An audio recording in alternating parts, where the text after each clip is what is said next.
Shri Sachchidananda Sadhguru Sainath Maharaj key జై. వినీలాకాశంలో వింతకాంతి. భక్తుల సందేహాలు, భగవాన్ సమాధానాలు. భక్తుడు భగవంతుడిని స్మరించుకోవటం ఒక్కటే చాలదా? భగవాన్ ద్వంద్వం ఉన్నంత వరకు చాలు. భక్తుడు దుఃఖంలో ఉన్నాను, శాంతి లభించేదెలా? భగవాన్ నిద్రలో లేని దుఃఖం మెలకువలో ఉంటోంది. కారణం, నిద్రలో నేను అనే తలంపు లేదు, అంతా సుఖమే. మెలకువ రాగానే ఈ నేను అనే తలంపు పుడుతోంది. దీనిని ఆధారం చేసుకుని దుఃఖం, ప్రపంచం సర్వం బయలుదేరుతున్నాయి. అందుకే ఈ నేను యొక్క పుట్టుక స్థానాన్ని దృష్టితో వెతకమంటున్నాను. ఈ నేను అనగా మిథ్యా నేను. పోతే అంతా సుఖమే, అంతా శాంతే. భగవంతుడు నేను శరణాగతి చెందిన అనుగ్రహాన్ని పొందలేదెందుకు? భగవాన్ శరణాగతి చెందిన వారికి ప్రశ్నలు బయలుదేరవు. భక్తుడు గురువు అవసరమా? భగవాన్ లఘువుగా ఉన్నంత వరకు గురువు అవసరమే. అయితే గురువు బాహ్యంగానే ఉండాలన్న మాట లేదు. ఆంతరంగికంగా కూడా ఉండి ప్రబోధించవచ్చు. భక్తుడు భగవంతుడు వేరు, ఆత్మ వేరునా? భగవాన్ వేరు కాదు, ఒకటే. భక్తుడు మా దేశం వెళ్ళిపోయాక తప్పటం లేదు. ఇక మీదట మీ అనుగ్రహం నా మీద ఎలా ప్రసరిస్తుంది? భగవాన్ నువ్వే దేశం వెళ్ళినా ఆత్మ నుంచి బయటకు పోలేవు. నీ దేహం మాత్రమే ఈ అనంతమైన ఆత్మలో ఇటు అటు వెళ్తోంది. నీ ఒక దేహానివి, నేనొక దేహాన్ని భావించుకుంటున్నందువల్లనే నీకు ఆ ప్రశ్న బయలుదేరింది. నువ్వు ఎక్కడికైనా వెళ్ళు, ఎక్కడైనా ఉండు, నన్ను విడిచి ఉండలేవు. నా అనుగ్రహాన్నించి తప్పించుకోలేవు. భక్తుడు నేనెవడను అనే విచారణ ఇతర మార్గాల కంటే సులభమంటున్నారు. అదెలా? భగవాన్ నేనున్నాను అని చెప్పటానికి అద్దంలో చూచుకొని చెప్పనక్కర్లేదు కదా. ఇలా అనుభవపూర్వకంగా ఉన్న నేనును విచారణ చేయటమే సులభం. మిగతావన్నీ చుట్టుదారులే. భక్తుడు పునర్జన్మ ఉందా? భగవాన్ అహంకారం అనగా మిథ్యా నేను పోతే ఇక ఉండదు. భక్తుడు ఆత్మోలబ్ధికి త్యాగం అవసరమా? భగవాన్ అన్నింటికంటే ముందు త్యాగిని త్యాగం చెయ్యాలి. అనగా త్యాగం చేస్తున్నాననే మిథ్యా నేను పోగొట్టుకోవాలి. భక్తుడు ధ్యానానికి విచారణకి భేదమేమిటి? భగవాన్ మనస్సుతో చేసేది ధ్యానం. మనస్సు ఎక్కడ పుడుతుందో చూడటం విచారణ. ధ్యానానికి చేసేవాడు విషయము ఉండాలి, విచారణకి అది ఏమీ అక్కర్లేదు. అందుచేత ఇది సూటిదారి. భక్తుడు నిర్వాణం అంటే ఏమిటి? భగవాన్ మనోనాశనం అనగా మిథ్యా నేను మిథ్యగానే ఉండి మిగిలిపోవటం. భక్తుడు జ్ఞాని ఏ కర్మ చేయనక్కర్లేదా? భగవాన్ జ్ఞాని సంకల్పరహితంగా అనంతమైన కర్మను చేస్తుంటాడు. అది తైలధారగా సాగిపోతూనే ఉంటుంది. అయినా ఏ కర్మ చేయని వాడుగానే ఉంటాడు. అదెలా ఉంటుందంటే భలే జోరుగా తిరుగుతున్న బొంగరం నిశ్చలంగా నిల్చుని ఉన్నట్టు కనపడుతుంది. దాని వేగాన్ని కన్ను చూడలేదు. అలాగే నిర్విరామంగా సాగిపోతుంటే జ్ఞాని యొక్క కర్మను గుర్తించలేక జ్ఞాని ఏ కర్మ చెయ్యటం లేదనుకుంటారు. భక్తుడు ఈ ప్రపంచం సత్యమా అసత్యమా? భగవాన్ ఈ ప్రపంచమే కాదు, ఈ విశ్వాంతరాలన్నీ ఆత్మపరంగా చూస్తే సత్యం, ఆత్మకు భిన్నంగా చూస్తే అసత్యం. భక్తుడు సంకల్పాలు ఒక్కటి కూడా లేకుండా చేస్తే గాని జ్ఞానం లభించదా? భగవాన్ ఒక్కొక్క సంకల్పాన్ని పట్టుకొని చీల్చి చెండాడుతూ కూర్చోనక్కర్లేదు. అలా చేస్తూ కూర్చుంటే యుగాలు చాలవు. గాఢ నిద్రలో ఏ సంకల్పమూ లేదు. మెలకువ రాగానే నేను అనే ప్రథమ సంకల్పం పుడుతోంది. ఈ నేనుని ఆధారంగా చేసుకుని అనంతంగా సంకల్పాలు పుట్టుకొస్తున్నాయి. అందుచేత ఈ సంకల్పం మహావృక్షం. మళ్ళీ చిగురించకుండా చెయ్యాలంటే దాని మూలమైన నేను మిథ్యా నేనును విచారణ ద్వారా సమూలంగా పెకిలించి వెయ్యాలి. భక్తుడు భగవంతుడు నన్ను ఎందుకు పుట్టించినట్లు, ఈ నరకయాతన ఎందుకు పెడుతున్నట్లు? భగవాన్ భగవంతుడు నిన్ను పుట్టించినట్టు చెప్పాడా ఎప్పుడైనా? నువ్వు కదూ ఆ మాట అంటున్నావు. నువ్వు అనగా నీ మిథ్యా నేను.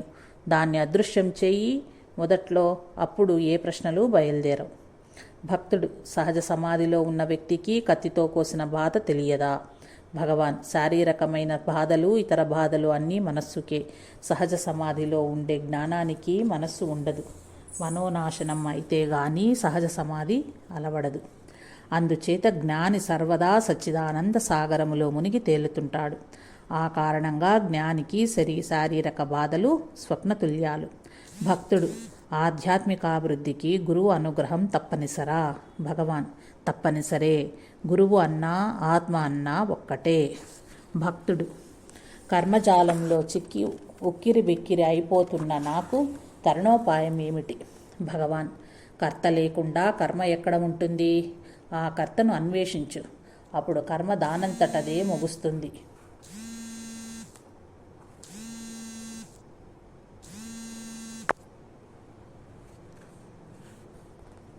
భక్తుడు మీది అద్వైతం కదా, ప్రత్యేకించి అరుణగిరిని ఎందుకు స్తుతించారు? భగవంతుడు వేరే ఉన్నట్టా? భగవాన్ భగవంతుడు, భక్తుడు, అరుణగిరి, స్తుతి అంతా ఆత్మే. భక్తుడు అహం మూలాన్వేషణ కష్టంగా ఉంది, విగ్రహ పూజ చేసుకుంటాను, తప్పు చేస్తున్నానంటారా? భగవాన్ మాంసపు ముద్దైనా ఈ దేహానికి సర్వోపచార పూజ రోజూ చేస్తుండగా భగవంతుడనే భావనతో విగ్రహ పూజ చేసుకోవటంలో తప్పేముంది? భక్తుడు నేను చాలా కాలంగా ఓంకారోపాసన చేస్తున్నాను, గొప్ప నాదాన్ని వింటున్నాను, తేజోవంతమైన దృశ్యాలను చూస్తున్నాను. ఇక ముందు చేయవలసినది ఏమిటి? భగవాన్ ఆ గొప్ప నాదాన్ని వినేవాడెవడో, తేజోవంతమైన దృశ్యాలను చూచేవాడెవడో వాడిని పట్టుకోండి. వాడిని పట్టుకోగానే వాడు అదృశ్యమవుతాడు. వాడు చూచే దృశ్యాలు అదృశ్యమవుతాయి. అప్పుడిక చెయ్యవలసింది ఏమీ ఉండదు.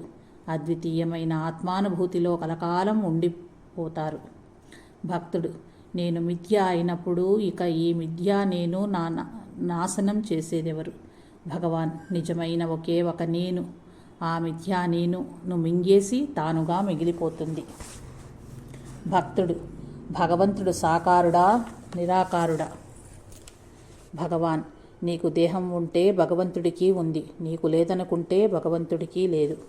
భక్తుడు నేను ధ్యానం చేయలేకపోతున్నాను, ఇతరులకు మంచి చేస్తుంటే చాలునా? భగవాన్ జ్ఞానికి ఇతరులంటూ లేరు, ఉన్నదొకటే ఆత్మ. అందుచేత ఇతరులకు మంచి చేయడం అంటే నీకు నువ్వు మంచి చేసుకోవటమే.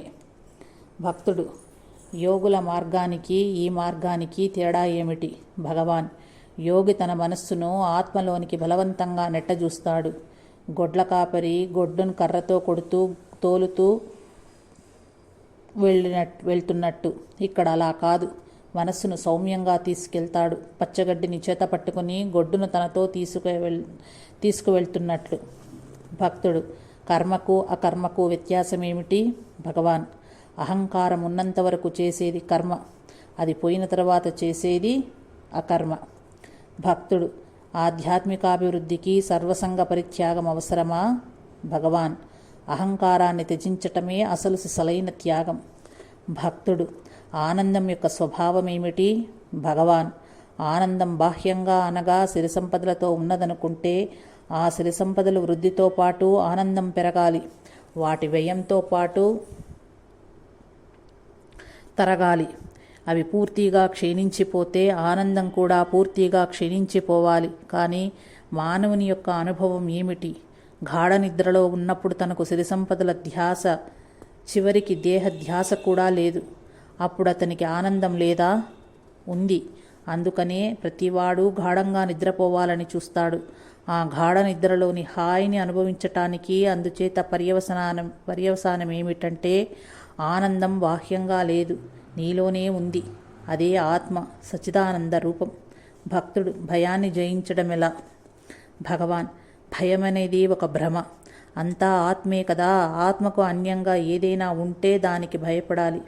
భక్తుడు ఆత్మానుభూతిని పొందటానికి ప్రప్రథమంగా చేయవలసిందేమిటి?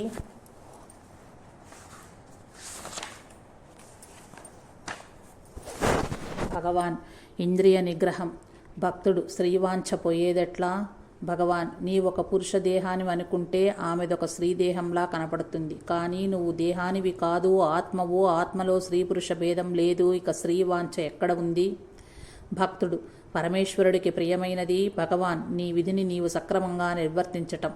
భక్తుడు జ్ఞాని కర్మకలాపంలో ఉన్నప్పుడు కూడా ఆత్మానుభూతి పొందుతుంటాడా? భగవాన్ తప్పకుండా. ఆడవాళ్లు నెత్తిమీద నీళ్ల కుండలను పెట్టుకుని కబుర్లు చెప్పుకుంటూ నడుస్తారు. అయినా వాళ్ల దృష్టి ఎప్పుడూ కుండల మీదనే ఉంటుంది. అలాగే జ్ఞాని కూడా ఎటువంటి కర్మకలాపంలో ఉన్నా ఆత్మను విడిచిపెట్టడు. కాబట్టి ఆత్మానుభూతిని పొందుతూనే ఉంటాడు. భక్తుడు అహానికి అహంకారానికి తేడా ఏమిటి? భగవాన్ నేను అనేది అహం ఆత్మ, నేను ఫలానా అనేది అహంకారం మిథ్యా నేను. భక్తుడు జ్ఞానికి సరైన నిర్వచనం ఏమిటి? భగవాన్ విద్యకు అవిద్యకు ఆవలిది జ్ఞానం, అది అనుభవైక వైద్యం మాత్రమే. భక్తుడు మాయ అంటే ఏమిటి? ఆ మాయను అతిక్రమించటం ఎలా? భగవాన్ మనస్సే మాయ. మనస్సు ఉన్నంత వరకు ద్వంద్వం ఉంటుంది, ద్వంద్వం ఉన్నంత వరకు దుఃఖం ఉంటుంది. మాయను అతిక్రమించాలంటే మనస్సు కావాలి. అప్పుడు ఆత్మానందం వెల్లివిరుస్తుంది. భక్తుడు మనస్సుకి మెదడుకి తేడా ఏమిటి? భగవాన్ మెదడుకి శక్తినిచ్చేది మనస్సే. మనోనాశనంతో మెదడు ఇక పని చెయ్యదని భయపడనక్కర్లేదు. అప్పుడు ఆత్మే చేయవలసిన పనులన్నింటినీ సవ్యంగా చేసుకోపోతుంది. మళ్ళీ ఆత్మ ఏమి చేసినా చెయ్యనిదే. అది గీతలో చెప్పిన కర్మలో అకర్మ. భక్తుడు మంత్రజపం మంచిదేనా? భగవాన్ మంత్రం జపించగా ఇతర ఆలోచనలేవి బుర్రలోకి రావు. మంత్రం మీదే మనస్సు నిలుస్తుంది. ఆ మంత్రం కూడా మరికొన్నాళ్లకు స్వరూపానుభవానికి దారి తీస్తుంది. అదే ఆత్మ.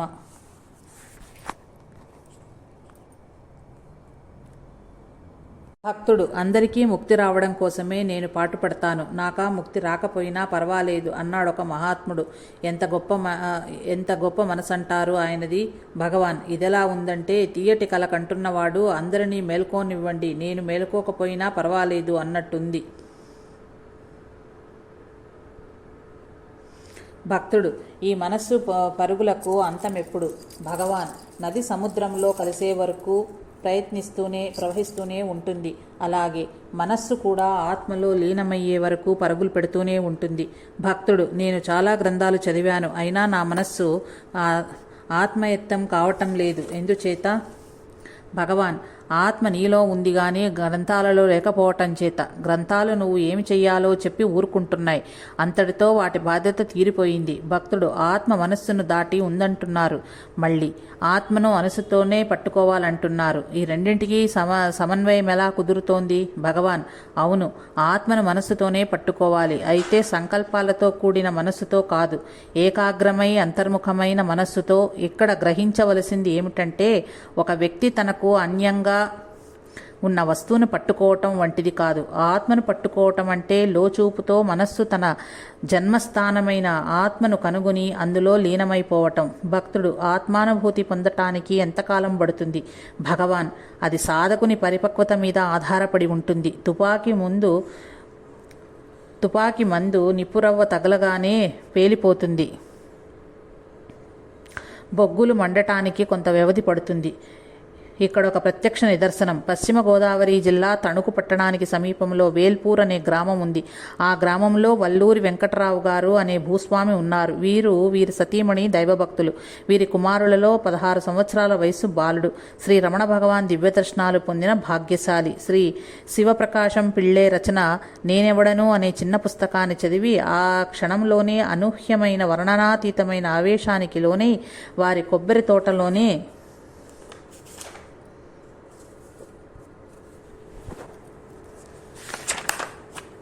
ఒకచోట కూర్చుని సాధనకు ఉపక్రమించగానే ఆత్మానుభూతిని పొంది దివ్య శాంతిని అనుభవించాడు. ఇది 1984 సంవత్సరంలో జరిగింది. ఆనాటి నుండి తపోనిష్ఠాగరిష్ఠుడై మౌనముద్రాలంకృతుడై ఉన్నాడు. ఆయనను శ్రీ రమణ జ్ఞాన బాలయోగిగా పేర్కొన్నారు. ఆ కొబ్బరి తోటకు ఒక కాపరి ఉన్నాడు. ఆ యువకుడు గృహస్థ, చదువు, సంధ్య లేవు. ఏ పూర్వపుణ్యమో ఫలించి శ్రీ బాలయోగి వారి సరసన కూర్చుని తపస్సు ప్రారంభించిన అనతి కాలంలోనే జీవన్ముక్తుడయ్యాడు. బాలయోగి వీరికి అసంగానంద కృష్ణస్వామి అని నామకరణం చేశారు. ఈయన కూడా మౌనమే వహించారు. వీరిద్దరి దర్శన భాగ్యం నాకు లభించింది, ధన్యుడను. మరి కొంతకాలానికి మరొక యువకుడు వీరి సరసన ప్రతిష్ఠ చేసి తపస్సు ప్రారంభించారు. వీరిని గురించిన వివరాలు నాకు తెలియవు, చూడలేదు కూడాను. బాలయోగి వీరికి పూర్ణానంద భారతి అని పేరు పెట్టారు. ముగ్గురు ఒకే చోట రాత్రి 11 గంటల నుండి తెల్లవారుజామున 3 గంటల వరకే పడక, విశ్రాంతి. 1-2 చపాతీలు, 1 గ్లాసుడు పాలు మాత్రమే వీరికి రోజు మొత్తానికి ఆహారం. ఇటీవల మరొక యువకుడు అక్కడకు చేరాడట. బాలయోగి వీరికి ఆ నిత్యా సత్యానంద అని పేరిడినాడట. శ్రీ రమణ తపోవనం ఇప్పుడు ఒక ప్రత్యేక యాత్రాస్థలంగా తయారయింది. ఈ తపస్సులను దూర తీరాల వారు కూడా వచ్చి దర్శిస్తున్నారు. భక్తుడు: మనోచలనం ఆపటానికి ఏదైనా సులభోపాయం ఉందా? భగవాన్: ఉంది. నీ ఉచ్ఛ్వాస నిశ్వాసాలను గమనిస్తూ ఉండు. భక్తుడు: ధ్యానం చేసేటప్పుడు భ్రూమధ్యాన్ని దృష్టి నిలపాలా? భగవాన్: హృదయం మీద నిలబడం మంచిది. హృదయం ఎదురు రొమ్ములకు కుడివైపున ఉంది. ఇది ఆధ్యాత్మిక హృదయం. ఎడమవైపు ఉన్నది భౌతిక హృదయం. భక్తుడు: ఈ ఆధ్యాత్మిక హృదయం కుడివైపున ఉన్నట్టు ఏ గ్రంథంలోనైనా ఉన్నదా? భగవాన్: ఉన్నది. ఇక్కడికొచ్చిన కొత్తలో హృదయ కేంద్రం రొమ్ముకు కుడివైపున ఉందని అష్టాంగ హృదయం అనే మలయాళ ఆయుర్వేద గ్రంథంలో చదివాను. అన్నిటికీ మించి స్వానుభావం మీద చెబుతున్నాను. అది కూడా భావన ఉన్నంతవరకే. భావనాతీత స్థితిని చేరుకున్న తరువాత సర్వవ్యాపకంగా, నిశ్చలంగా, పూర్ణంగా తానుగా అనుభవంలోనికి వస్తుంది. భక్తుడు: బ్రహ్మ విష్ణు మహేశ్వరులు ప్రత్యక్షమై ఏదైనా వరం కోరుకోమంటే మీరేం కోరుకుంటారు? భగవాన్: మొట్టమొదట వాళ్లను ఇన్ని వేషాలెందుకు అని అడుగుతాను. ఆ తరువాత నాకు భిన్నంగా మరెన్నడూ కనపడకండి అని వారిస్తాను. భక్తుడు: తెగని ఆలోచనలను అరికట్టడం ఎలా? భగవాన్: ఆలోచించేవాడిని పట్టుకుని వాడి రూపు మాపేయి, ఇక ఆలోచనలు ఏమీ ఉండవు. భగవాన్ వారి భక్తుల సందేహాలను తీరుస్తారు. వారి సంస్కారాలకు తగినట్లు శ్రీవారు చమత్కార ప్రియులు కదా కూడా. వారి చమత్కారానికి ఒక మచ్చు తునక. ఒక వృద్ధుడు భగవాన్ వద్దకు వచ్చి ఆధ్యాత్మిక సంబంధమైన ఒక ప్రశ్న అడిగారు. భగవాన్ 1 నిమిషం మౌనం వహించి ఆ తర్వాత అక్కడి భక్తులతో, చూడండి, నేను మధురలో విద్యార్థిగా ఉన్నప్పుడు వీరు మా మాస్టారు. ఆనాడు వీరి ప్రశ్నలకు జవాబు చెప్పలేకనే ఇంత దూరం పరిగెత్తుకొచ్చాను. అయినా వీరు నన్ను వదలకుండా ఇక్కడికి కూడా వచ్చి ప్రశ్నలు అడుగుతున్నారు అన్నారు. భగవాన్ చమత్కారానికి హాల్ అంతా భక్తుల నవ్వులతో నిండిపోయింది. మాస్టారు కూడా నవ్వు ఆపుకోలేకపోయారు. భగవాన్ అనేది ఎంతసేపు నేను నేను అంటున్నారే, ఆ నేను ఎవరో తెలుసుకోండి అని. ఆ నేనును తెలుసుకోకుండా ఇతరములన్నింటినీ, చివరకు భగవంతుడిని కూడా తెలుసుకోవడానికి ప్రయత్నించటం అవివేకం. అదెలా ఉంటుందంటే బండిని ముందుంచి గుర్రాన్ని వెనుక కట్టినట్లు ఉంటుంది. నిజమే, తానెవరో తాను తెలుసుకోకుండా ఎన్ని తెలుసుకుని ఏమి లాభం? తనను తాను తెలుసుకుంటే ఇక తెలుసుకోవలసినది ఏముంటుంది? మనస్సు మదుపుటేనుగు, దానికి నేనెవరిని అనే ప్రశ్న అంకుశం. ఈ ప్రశ్ననే కావ్యకంఠ గణపతి మునీంద్రుడు బ్రహ్మాశ్రమని పేర్కొన్నారు. సమస్త దుఃఖాలకు, అనర్థాలకు, తాపత్రయాలకు, అశాంతికి ఈ నేను కారణం. అందుచేత ఈ దోషిని బోనెక్కించిన వాడెవడో విచారించాలి. నేను బయలుదేరగానే సమస్త జంఝాటం తయారవుతుంది. మళ్ళీ ఈ నేను గాఢనిద్రలో అణిగిపోగానే ఈ జంఝాటమంతా మాయమవుతుంది. ఒక రాజాస్థానంలో పండితుడు రాజుగారితో సందర్భవశాన సుఖమహర్షి పరీక్షిత్ మహారాజుకి భాగవతం చదివి వినిపించి 7 రోజులలో ఆ మహారాజుని ముక్తుడి గావించాడు అని చెప్పాడు. వెంటనే రాజుగారు, మీరు నాకు భాగవతం చదివి వినిపించి 7 రోజులలో నన్ను కూడా ముక్తుడిని గావించాలి అన్నారు. పండితుడు సరేనన్నాడు. రోజు భాగవత కాలక్షేపం జరుగుతోంది. రాజుగారు వింటున్నారు. 6వ రోజు పఠనం కూడా పూర్తి అయింది. రాజుగారిలో ఏమీ మార్పు వచ్చినట్టు కనపడలేదు. ఇంకొక రోజు మాత్రమే బాకీ ఉంది. ఆ ఒక్క రోజులోనూ పండితుడు ఎలా ముక్తుడిని చేయగలడు? రాజుగారు ఎలా ముక్తుడవ్వగలరు? పండితుడి గొంతులో పచ్చి అలక్కాయ పడింది. ఇంటికి వెళ్ళి తల పట్టుకుని కూర్చున్నాడు. ఆ పండితునికి ఒక కూతురుంది. తండ్రి దిగులుకి కారణం అడిగి తెలుసుకుని, మీరేం బాధపడకండి నాన్నగారు, మీ సమస్యను నేను పరిష్కరిస్తాను. అయితే మీరు ఒక పని చెయ్యాలి. రాజుగారి దగ్గరకు వెళ్ళి చెప్పండి, ఒక షరతు మీద రేపు నేను అక్కడికి వచ్చి వారిని ముక్తుని గావిస్తానని. ఆ షరతు ఏమిటంటే, రాజుగారు మీరు నేను చెప్పినట్లు వినాలి అన్నదా అమ్మాయి. కూతురి కుశాగ్ర బుద్ధిలో నమ్మకమున్న పండితుడు రాజుగారి దగ్గరకు వెళ్ళి విషయం చెప్పాడు. రాజుగారు ఒప్పుకున్నారు. మరునాడు అనగా 7వ రోజున తండ్రిని వెంట పెట్టుకుని రాజాస్థానంలోకి వచ్చింది ఆ అమ్మాయి. రాజుగారికి నమస్కరించి, నా షరతుకు అంగీకరించారు కదా అన్నది. అంగీకరించా అన్నారు రాజుగారు. ఆ తర్వాత మరి ఆలస్యం చేయలేదు ఆ అమ్మాయి. రాజుగారిని ఒక స్తంభం దగ్గర నిలబడమంది. అలాగే నిలబడ్డారాయన. గట్టి తాళ్లు తెమ్మని ఆజ్ఞాపించింది సేవకులను. వాళ్ళు తెచ్చారు. అందులో ఒక తాడుతో రాజుగారిని స్తంభానికి కట్టేయమంది. సేవకులు నిర్ఘాంతపోయి కదలకుండా ఉండిపోయారు. అప్పుడు తనే కట్టేసింది గట్టిగా. తర్వాత తండ్రిని ఒక స్తంభం దగ్గర నిలబడమంది. అలాగే నిల్చున్నాడాయన. ఏమి ముప్పు రానున్నదో అని బెదిరిపోతుండగా ఆయన్ని కూడా కట్టేయమంది సేవకులతో. ఈసారి వాడు సందేహించకుండా బిగించి కట్టేశారా పండితుణ్ణి. అప్పుడు ఆ గడుసు పిల్ల తండ్రి దగ్గరకు వెళ్ళి రాజుగారిని విడిపించమంది. నేను బంధింపబడి ఉండగా అదిలా సాధ్యం అన్నారాయన. రాజుగారి దగ్గరకు వెళ్ళి తన తండ్రిని విడిపించమంది. రాజుగారు కూడా పండితుడు వారు అన్నట్టే అన్నారు. అప్పుడు ఆమె, నేను విడిపించగలనా అని అడిగింది రాజుగారిని. విడిపించగలవు, నువ్వు బంధింపబడి లేవుగా అన్నారు రాజుగారు. అప్పుడు ఆ అమ్మాయి ఇద్దరిని కట్లు విప్పి, ఒక బద్ధుడు మరొక బద్ధుడిని ముక్తుణ్ణి చెయ్యలేడు. ఒక సుఖమహర్షి ముక్తుడు కాబట్టి బద్ధుడై ఉన్న పరీక్షిత్ మహారాజుని ముక్తుణ్ణి గావించారు. కాబట్టి బద్ధుడై ఉన్నవారు ముక్తుణ్ణి శరణు పొందాలే కానీ మరొక బద్ధుణ్ణి కాదు అని చెప్పింది. రాజుగారు ఆ చిన్నారి చూపిన తెలివికి, చెప్పిన యథార్థానికి మెచ్చుకొని ఘనంగా బహుకరించి పంపారు. దీనిని బట్టి పండితులు త్రోవ చూపించగలరే గాని ముక్తిని ప్రసాదించలేరు అని తేలుతోంది. అది శ్రీ రమణ భగవాను వంటి మహాత్ములకే సాధ్యం. స్వర్ణోత్సవం సెప్టెంబర్ 1, 1946 శ్రీ రమణ భగవాన్ తిరువన్నామలై వచ్చి 50 సంవత్సరాలు పూర్తి అయ్యాయి. వెంకటరామన్గా వచ్చారు. బ్రాహ్మణ స్వామిగా విరాజిల్లారు. భగవాన్ శ్రీ రమణ మహర్షిగా వినుతికెక్కారు. వారి కరుణా కిరణ ప్రసారించే భక్తుల పాప పంకిల ప్రక్షాళనమయ్యింది. అహంకార దురహంకార ఆదులు దూరమయ్యాయి. జ్ఞాన నేత్రాలు తెరుచుకున్నాయి. కనిపెంచిన తల్లిదండ్రులు రుణమైనా తీర్చుకోవచ్చు కానీ వారి రుణాన్ని తీర్చుకోవటం ఎవరి సఖ్యం? ఇప్పుడు భక్తులకు ఒక చిన్న అవకాశం దొరికింది. భగవాన్ ఆ పుణ్యభూమిలో అడుగుపెట్టి 50 సంవత్సరాలు అయిన సందర్భాన్ని పురస్కరించుకుని ఉడతాభక్తిగా స్వర్ణోత్సవాన్ని జరపాలని నిశ్చయించుకున్నారు. ఆకాశమంతా పందిరి వేశారు. దానికి చాందిని కుట్టారు. చుట్టూ మామిడాకుల తోరణాలు కట్టారు. పూలమాలలతో అలంకరించారు. జూబిలీ హాల్ అని పేరు పెట్టారు. స్వర్ణోత్సవాన్ని గురించి వివిధ పత్రికల్లో ప్రచురించారు. దేశ విదేశాల నుంచి వేలాదిగా భక్తులు వచ్చారు. పూరి శంకరాచార్య స్వామి కూడా విచ్చేశారు.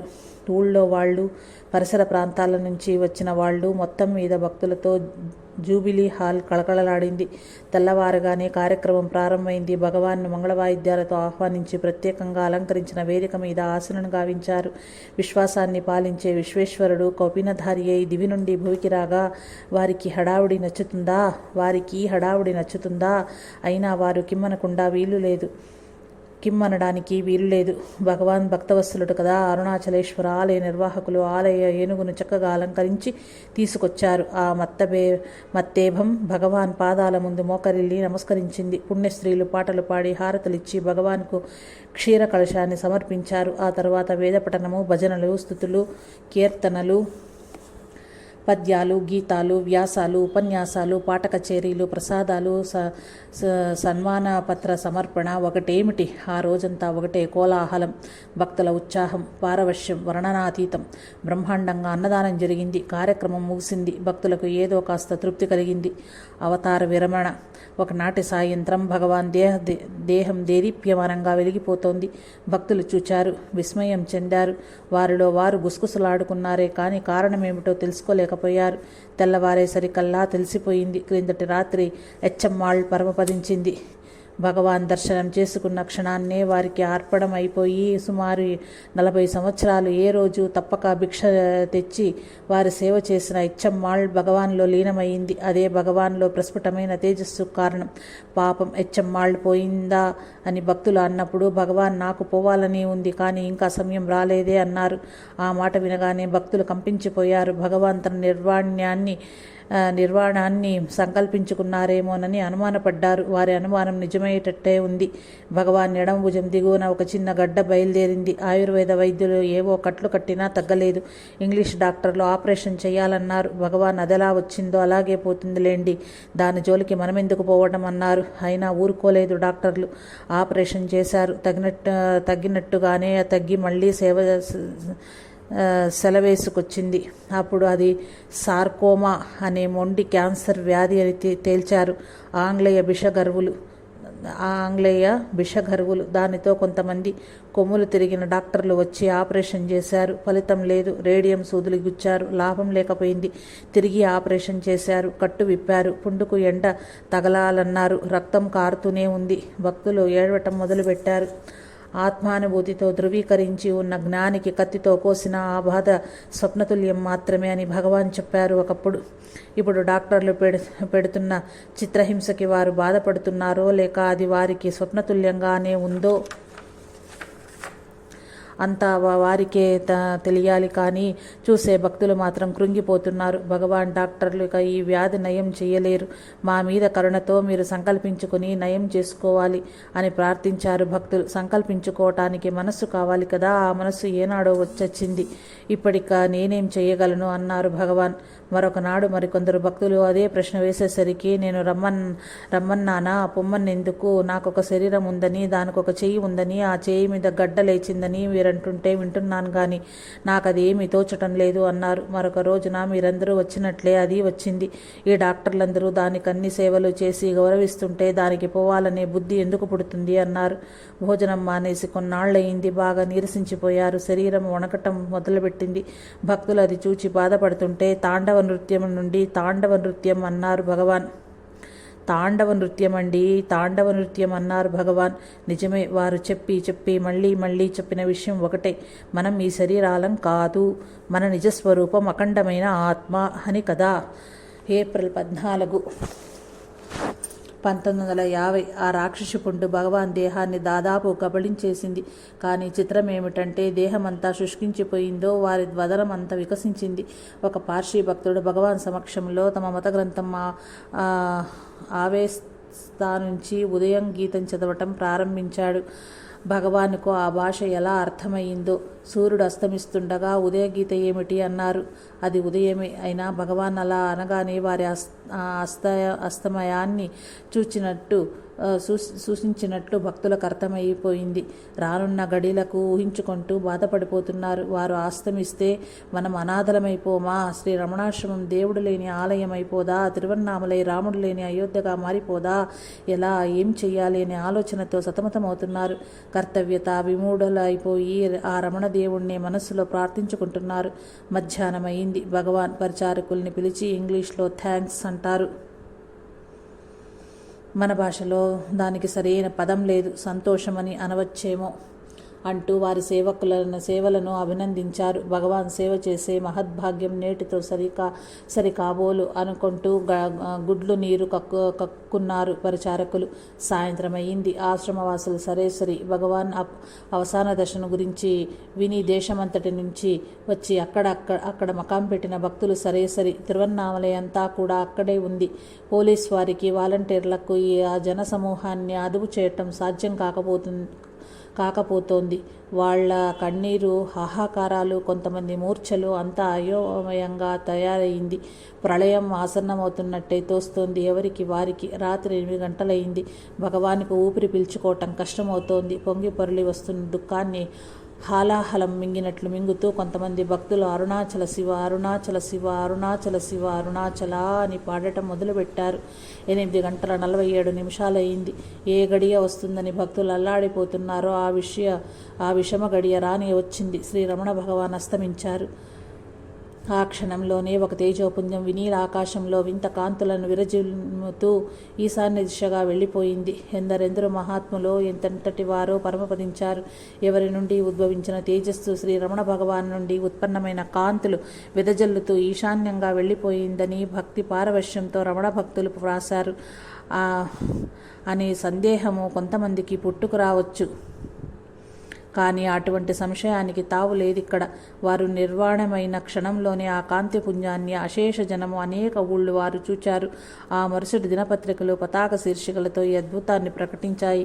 రమణ జ్యోతి ఈశాన్య దిశగా పయనించటం, రమణుడు శివకుమారుడైన కుమారస్వామి అని, అక్కడి కైలాసమే వారి స్వస్థలమని రుజువు చేయటమా?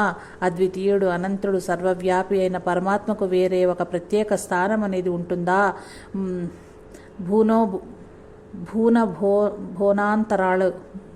భూనభోనాంతరాలు నిండి ఉన్నాడని చెబుతారే, సర్వాంతర్యామిగా సమస్త జీవుల్లోనూ ఉన్నారంటారే. అందుకే అన్నారు శ్రీ రమణ భగవాన్, నువ్వెవరివో నీకు తెలియదు, దేవుడిని, వాడి ఉనికిని, వాడి సృష్టి రహస్యాలను తెలుసుకోవాలని చూస్తావు. ఇది హాస్యాస్పదం కాక మరేమిటి? తనను తాను తెలుసుకోవటమే జీవిత పరమావధి. ఈ వాస్తవాన్ని విస్మరించటమే మాయ అని భగవాన్ జన్మించినప్పుడు ఒక అంధురాలికి మాత్రమే వారి జ్యోతి దర్శనం లభించింది. ఇప్పుడు దేహాన్ని చాలించి వెళ్ళిపోయినప్పుడు కళ్ళు అదృష్టం ఉన్న వాళ్ళందరికీ తమ జ్యోతి దర్శనం ప్రసాదించారు.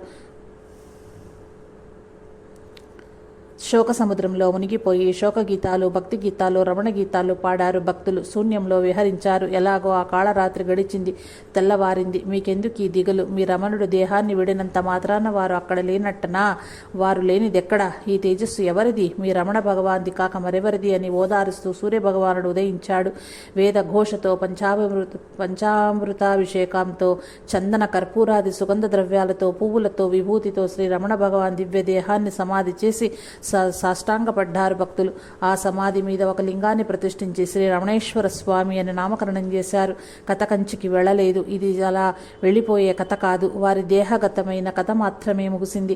వారి కథ ఆచంద్రతారార్కము నిలిచిపోతుంది. తరతరాలను ఉద్ధరించటానికి, వారికి మోక్షాన్ని అనుగ్రహించటానికి అదృశ్యంగా శ్రీ రమణ భగవాన్ అనంతమంతా వ్యాపించి ఉన్నారు. దేహధారులై రాముడు, కృష్ణుడు ఈనాడు లేనంత మాత్రాన వారిని ఆరాధించే భక్తులకు వారి అనుగ్రహం తక్కువైందా? అలాగే ఇప్పుడు రమణదేవుడు కూడా దేహాన్ని విసర్జించినంత మాత్రాన వారిని ఆరాధించే భక్తులకు వారి అనుగ్రహం తక్కువ అవుతుందా? శ్రీ రమణానుగ్రహం నా మీద ఉంది, అందుకే ఈ కథ వ్రాశాను. మీ మీద కూడా వారి అనుగ్రహం ప్రసరించింది, అందుకే చదివారు. ఈ రమణదేవుని కథ వినీలాకాశంలో వింత కాంతి గాథ. శ్రీ రమణార్పణమస్తు. జై సాయి మాస్టర్.